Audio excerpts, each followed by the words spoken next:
اللہ تبارک و تعالی ارشاد فرماتا ہے یا ایھا آمنو اطیعوا اللہ و رسولہ، اے ایمان والو اللہ کی اور اس کے رسول کی اطاعت کرو۔ ایک اور جگہ فرمایا گیا وما آتاکم الرسول فخذوہ، اور جو کچھ رسول علیہ الصلوۃ والسلام دیں لے لو، وما نہاکم عنہ فانتہوا، اور جس چیز سے منع کریں باز آ جاؤ۔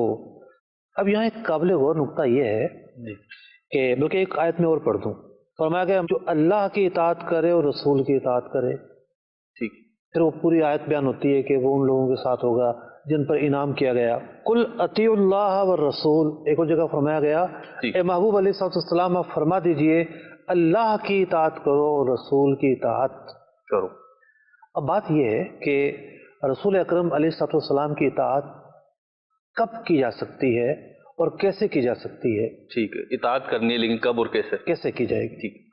سب سے پہلے تو فرامین مصطفیٰ صلی اللہ علیہ وسلم کا جاننا ضروری ہے۔ ٹھیک ہے، اللہ کی اطاعت ایک بہت بڑا حصہ قرآن پاک میں موجود ہے، ٹھیک ہے، اور ایک بہت بڑا حصہ احادیث نبوی میں موجود ہے، ٹھیک ہے، اور رسول کی اطاعت کا جو مقام ہے جہاں سے سیکھنے کو ملتی ہے وہ بھی احادیث طیبہ ہیں۔ ٹھیک ہے، تو جو لوگ یہ کہتے ہیں کہ حدیث کی معاذ اللہ ثم معاذ اللہ کوئی ویلیو نہیں ہے، حدیثیں کمزور ہیں، یوں ہیں، فلاں ہیں، من گھڑت باتیں کرتے ہیں، ہمیں ضرورت ہی نہیں ہے، تو وہ قرآن پاک کے اس حکم پر کیسے عمل کر سکتے ہیں؟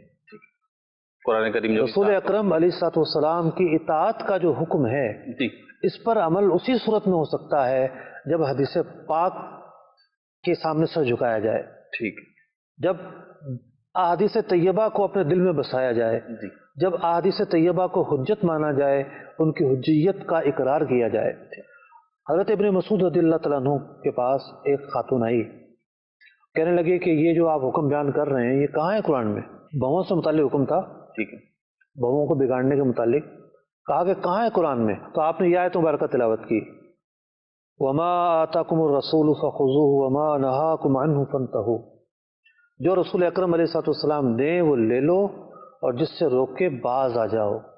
رسول اکرم علیہ السلام کا حکم، آپ کی احادیث طیبہ، سب سے پہلا مقام یہ ہے کہ ان کے ذریعے اطاعت ہوگی۔ پیارے آقا علیہ السلام نے ہمیں نماز پڑھنے کا طریقہ ارشاد فرمایا، ٹھیک، فرمایا صلو کما رأیتمونی، نماز اس طرح پڑھو جس طرح میں پڑھتا ہوں۔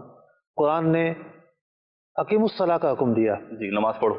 رسول اکرم علیہ السلام نے ہمیں بتایا کہ نماز میں کتنی رکعتیں ہیں، ٹھیک ہے، کتنے سجدے ہیں، کہاں قرات کرنی ہے، کہاں تسبیحات پڑھنی ہے۔ تو آپ علیہ السلام کی اطاعت قرآن پاک کا حکم ہے، آپ کی اطاعت پر چل کر ہی ایک مسلمان کامیاب ہو سکتا ہے۔